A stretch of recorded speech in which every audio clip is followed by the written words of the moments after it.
we can continue with the public debate. I'm sure that there will be plenty of questions. My name is Adrian Undrovic. I'm from Bratislava, from Slovakia. Came for your speech. Thank you for coming, Professor. My question is brief. You mentioned many times that the institution of modern corporation is a serious institutional problem in our societies. In your opinion, abandoning concept of corporations and abandoning concept of unrestrained private property, are these abandoning of these two concepts, is it necessary to avoid self-destruction of human societies? Oh, no doubt. I mean, we don't have market systems. That's mostly fraudulent ideology, as I mentioned. There's an enormous component, element of a dynamic state intervention of the economy all over. But there are elements of market systems. They exist to a certain extent. And it's not just buying different brands of toothpaste. It's much broader than that. And market systems have properties. One of the properties of a market system is that you ignore externalities. If you make a transaction in a market system, you don't pay attention to the effects on others, right? So like if you sell me a car in a market system, we try to make a deal that's as good as possible for the two of us. We don't take into account the effect on him. And there's of course an effect. There's another car on the road, there's more pollution, there's more traffic jams, and accidents, and so on. It might be a small effect for one person, but it generalizes over the whole population. That's an externality. You don't take account of it. Well, take the current financial crisis. It traces back, there are all sorts of causes, corruption, lying, and all kind of things, but a fundamental element of it is that the major actors, like say Goldman Sachs and JP Morgan Chase, they don't take into account what's called systemic risk. The risk that if a transaction goes bad, the whole system will collapse. They don't take that into account. And they shouldn't in a market system. Well, and that's what happened, in fact. Well, in this case, when the whole thing collapses, the CEO of JP Morgan Chase and Goldman Sachs and so on can run to the government with their hat in hand and say, bail us out, which is what happens. The taxpayer bails you out when you crash and you're richer than before. But there's another externality where nobody can bail you out. That's the environmental crisis. If you're in a market system, if you're making decisions, you do not take into account the effect on your grandchildren. So if you're the CEO of, say, ExxonMobil, you have not only a responsibility, and in fact, one that you cannot evade, to try to maximize profit in the short term. If you decide not to do that, you're not the CEO of ExxonMobil anymore. That's an institutional requirement. You have to do that. And that means you do not take into account the fact that when you exploit fossil fuels, you're undermining the possibility, the prospects for existence for your grandchildren. That's an externality you don't take into account. And in this case, there's no one to run to for help. Nobody can bail you out. That's inherent in market systems. So yes, they are a suicide pact. And we're coming pretty close to it. It's imminent. In fact, it's already underway. Okay. Another question? Petra Šťastná. Mr. Chomsky, thank you for coming here. I have a question on Palestine. You visited Gaza in 2012, and you know the situation there. The border is closed, there's closure, blockade, lack of potable water, etc. And it's not only about Gaza, it's the East Jerusalem as well, demolitions, etc. So we know the reports, the UN reports, etc. Based on what you know and based on your experience working on this issue for many years, what do you see as what needs to be done? And if the steps that need to be done, if they include also non-violent campaigns such as BDS, boycott, divestment, sanctions, and what can we the Czech people here as activists do, not only in this country towards our government, president, but also on the EU level? Thank you very much. Well, there are a lot of difficult conflicts in the world where it's pretty hard to think of a resolution, so maybe Eastern Congo and others. But the Israel-Palestine issue is very simple, in fact trivial. There's overwhelming international agreement and international consensus on how to solve the short-term problem. I mean, there's all kind of long-term problems, but how to solve the immediate problem. And this has been true for 35 years. Let's go back to January 1976. In January 1976, the three major Arab states, Egypt, Syria, Jordan, brought a resolution to the Security Council of the United Nations in which they called for a two-state settlement on the internationally recognized border. There is an internationally recognized border, the so-called Green Line. Two-state settlement on the Green Line with guarantees, I'm quoting it now, for the right of each state to exist in peace and security within secure and recognized borders. Okay? That was January 1976. It was vetoed by the United States. A similar resolution was advanced in 1980. This is now under Carter. It was vetoed by the United States. With the Security Council sort of eliminated because of the US veto, things shifted to the General Assembly of the United Nations. And if you take a look at the General Assembly record, there's almost annual resolutions, more or less like this, with votes like 153 to 2, U.S.-Israel, sometimes 3, like U.S.-Israel, the Marshall Islands. That happens year after year. Actually, I won't run through the whole record, but the most recent U.S. veto at the Security Council, which is a striking one, was in February 2011. That's Obama. There was a Security Council resolution calling for the implementation of official U.S. policy. Official U.S. policy is no further settlement expansion. Settlement expansion, which is what everyone talks about, is a pretty minor issue. The real issue is the settlements, not settlement expansion. It's the settlements that are criminal acts. That's not in doubt. The settlement programs, the infrastructure developments in the West Bank, the whole massive structure is all in direct violation of international law. That's been determined by the Security Council unambiguously, by the International Court of Justice unambiguously. There's just no question about it. So they're criminal, but the official U.S. policy is don't expand them. It's meaningless policy because the U.S. adds, well, if you do expand them, we're going to pay for them anyway, which says go ahead. But the official policy is not supposed to expand them. Obama vetoed a Security Council resolution calling for implementation of official U.S. policy. That was unusual enough so that it even got a little, newspaper coverage. Who supports this? Answer, the entire world.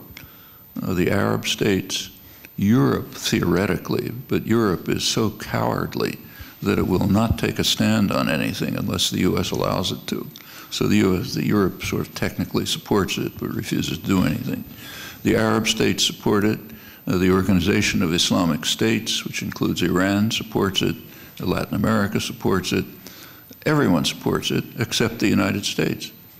And the way the world works, if the United States doesn't support something, it doesn't happen. And in fact, if the United States vetoes a Security Council resolution, it's a double veto. One, it isn't implemented. Two, it's vetoed from history. You can check this. So check to see the records in history of the 1976 and the 1980 resolutions, which I just quoted. I mean, I've referred to them, a couple of other people refer to them, but they're basically out of history. Okay, and the whole record is out of history. Those are the prerogatives of power. when you have a docile, obedient intellectual class which follows orders, which is almost the entire intellectual class. But it's there, you know, it's public record, you can find it, it's not that hard. Well, that brings us to the present.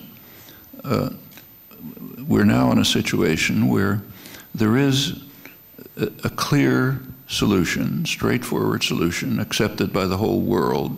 It's not a great solution. I think it's quite an ugly solution myself, and I think it leaves major problems unresolved. That's another question. But it's a short-term way of dealing with the immediate conflict. And the only thing that blocks it is U.S. power and European cowardice, which acquiesces to U.S. power, doesn't have to. So what does that tell us to do? Change the policies of our governments. That's what has to be done. That's not impossible. We don't live in brutal totalitarian states. We don't live in El Salvador under U.S. control, where if you speak up, you get your head blown off. We don't live under those conditions. So there's a lot of things you can do, but it has to be directed to what's blocking the implementation of the policy, which at least formally the entire world accepts, except for the United States and, of course, Israel. As for Israel, they will do what the U.S. forces them to do. You just take a look at the relations of power. If the U.S. insists on something, Israel has to obey. There's a lot of talk about Israel running U.S. foreign policy, but that's total nonsense.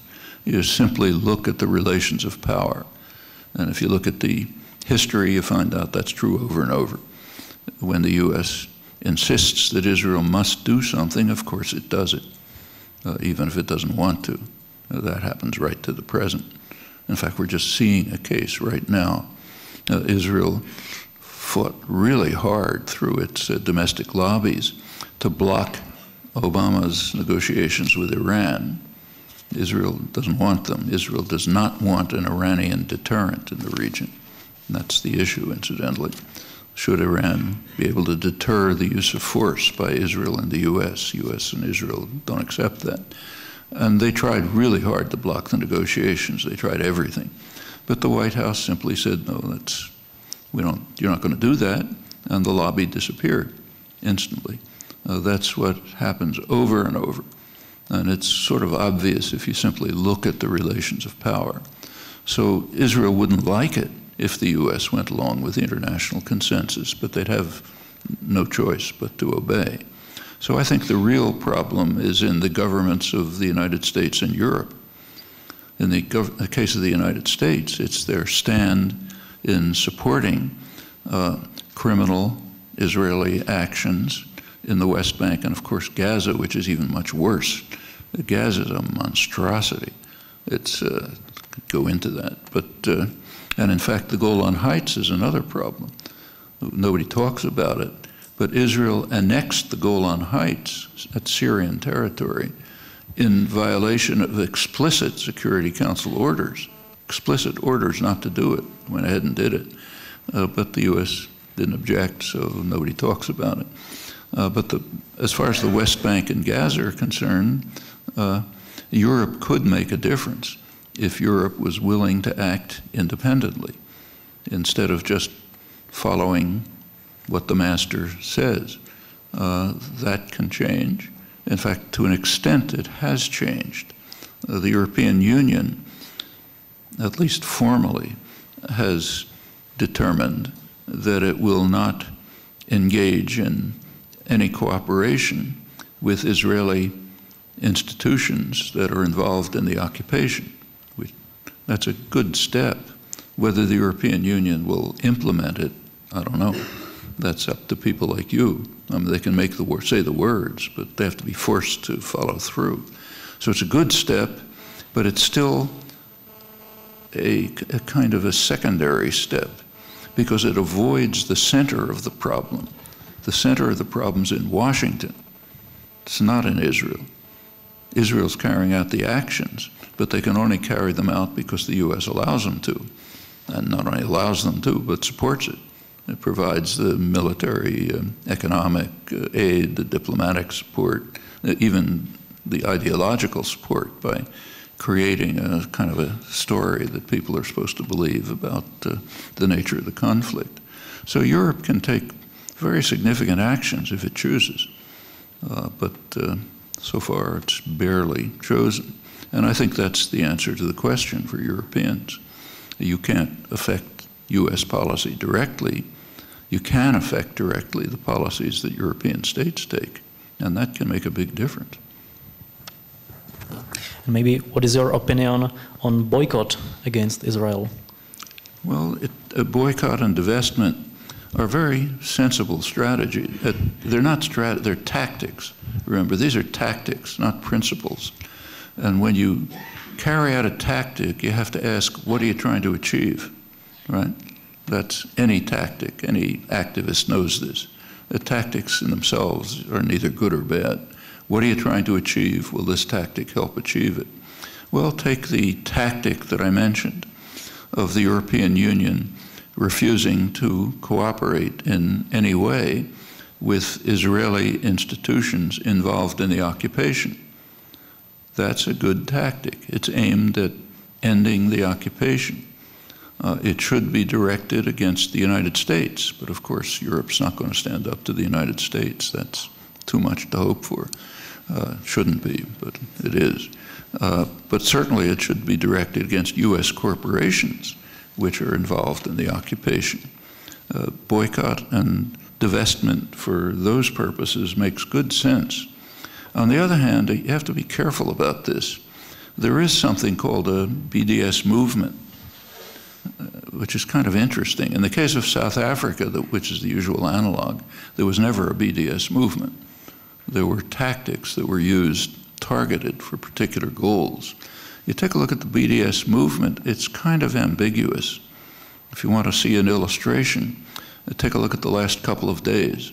A university, part of the University of California, Santa Cruz, you can find all this on the internet, Santa Cruz University, maybe a week ago, the student body passed a boycott and divestment resolution, which was well constructed in my view.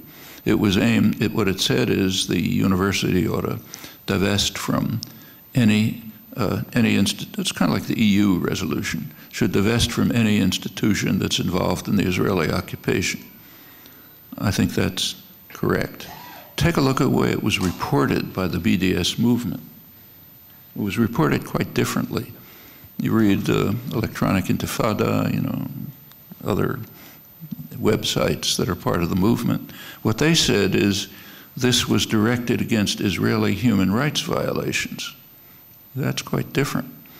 That's directed against, there are human rights violations inside Israel, like in just about every country. But I don't think there's going to be any progress made by targeting them, because they hold everywhere. And in fact, every time efforts have been made to target them, it's just been a backlash, and it ended up worse than before.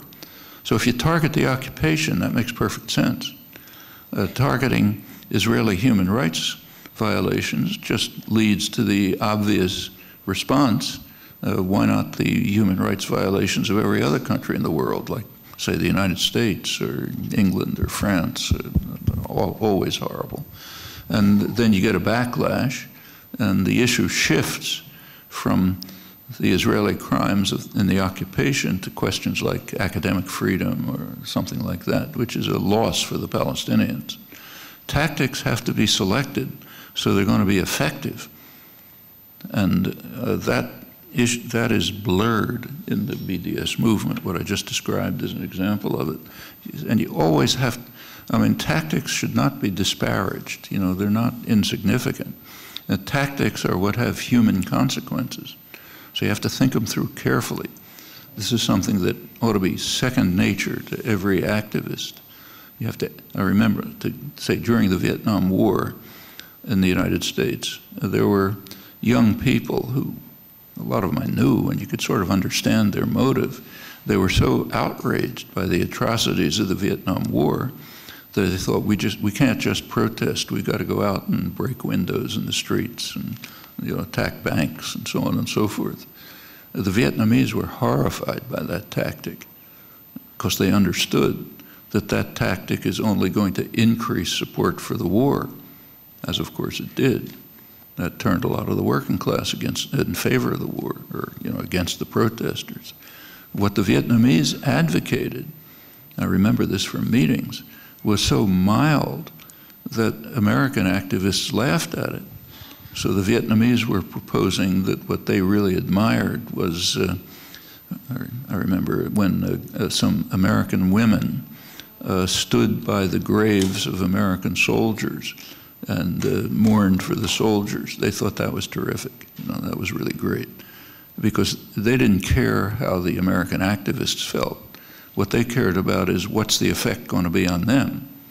And they knew that that kind of tactic, mild as it was, could help build support for anti-war activism, whereas things like breaking the windows on Main Street is just going to increase support for the war. Well, those are the kind of questions you have to think about when you're an activist, if you're serious, if you care about the victims.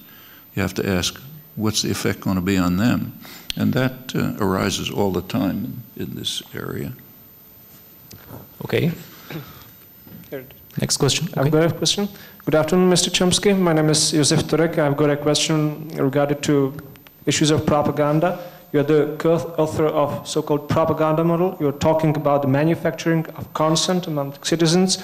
My question is, how do you personally assess the ability of so-called power elites, no matter what we can imagine behind the term?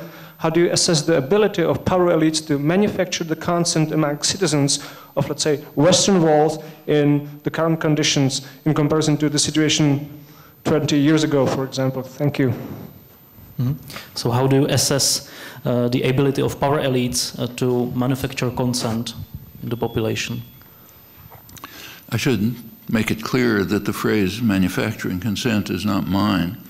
It was taken from the leading American public intellectual of the 20th century, Walter Lippmann, progressive Wilson, Roosevelt, Kennedy, liberal, and a representative of the kind of progressive intellectual elite who's supported by virtually everyone.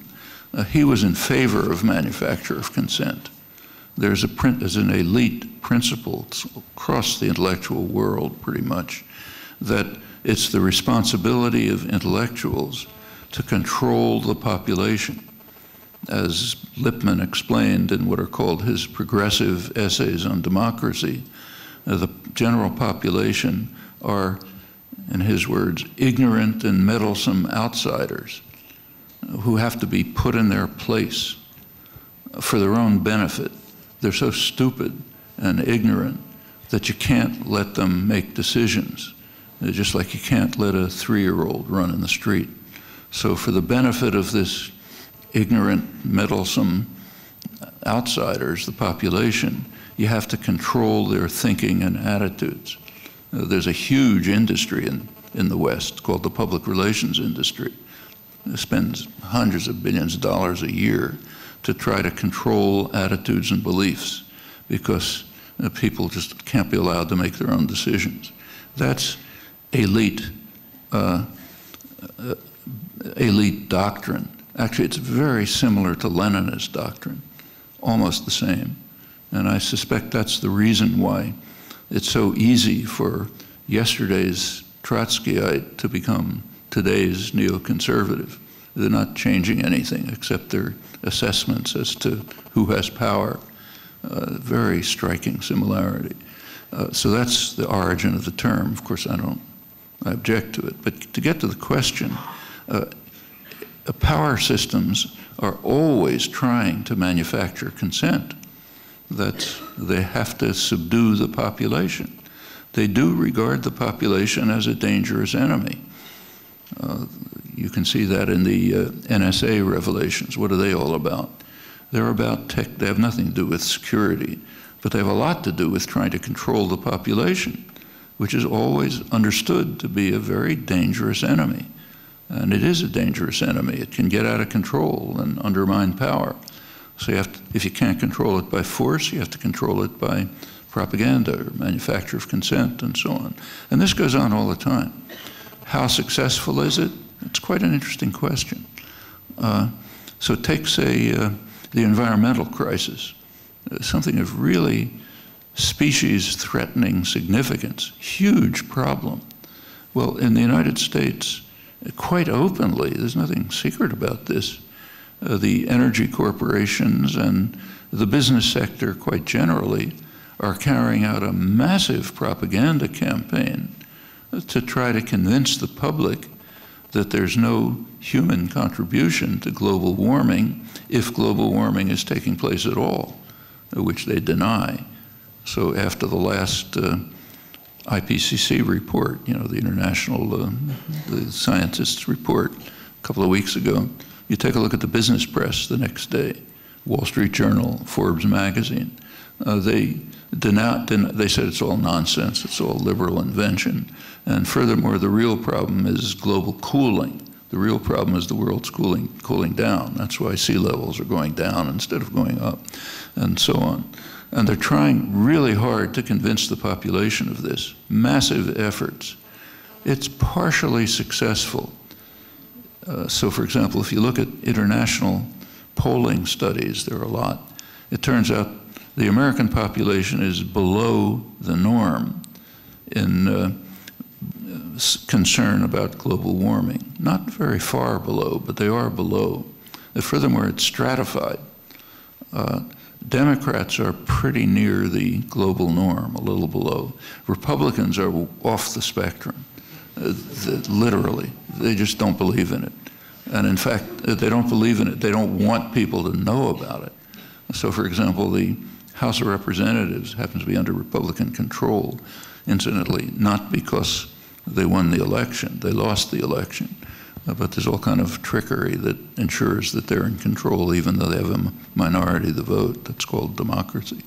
But the House of Representatives just passed an amendment to the Pentagon spending bill. Every year there's a bill for huge spending for the Pentagon. There's an amendment this year that says that the Pentagon cannot use any of this money to investigate global warming.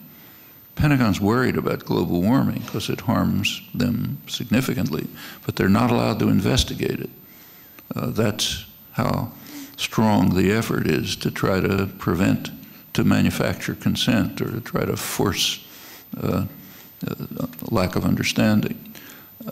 Nevertheless, it only partially succeeds. A concern among the public remains fairly strong. Now, that's not too much of a problem in a country like the United States, or Western countries generally, because we have to remember that these are not democracies. These are plutocracies. So this is very well studied in the United States, more so than in other countries. And it's quite well established that roughly the bottom, say 70% of the population, bottom in terms of income scale, are simply irrelevant to policy. Nobody pays any attention to what they think, literally, zero. As you move up the scale of wealth and privilege, you get a little more influence until you get to the very top, which is a fraction of 1%, and that's where policy is made, okay? So, and as long as that's plutocracy, it's not democracy. And as long as you have that kind of system, it doesn't matter all that much if you don't succeed in manufacturing consent, because you can disregard the population anyway. You can disregard the ignorant and meddlesome outsiders, if they're willing to be quiet at least. And that's, of course, always the crucial question. So manufacturing of consent succeeds to a limited extent, and in undemocratic societies like ours, it doesn't really matter that much, because you can pursue the policies anyhow. Incidentally, Europe is worse than the United States in this respect. So in Europe, as I don't have to bother telling you, the policies simply are not made by the public at all. They're made in Brussels by the bureaucrats in the Bundesbank. And no matter who's elected, you're going to get the same policies because you have nothing to do with it. Europe has almost abandoned a pretense of democracy. The United States works a little differently. But as long as the population is willing to accept all of this, it's not critical to manufacture consent successfully, though there are always going to be efforts to do it with varying degrees of success.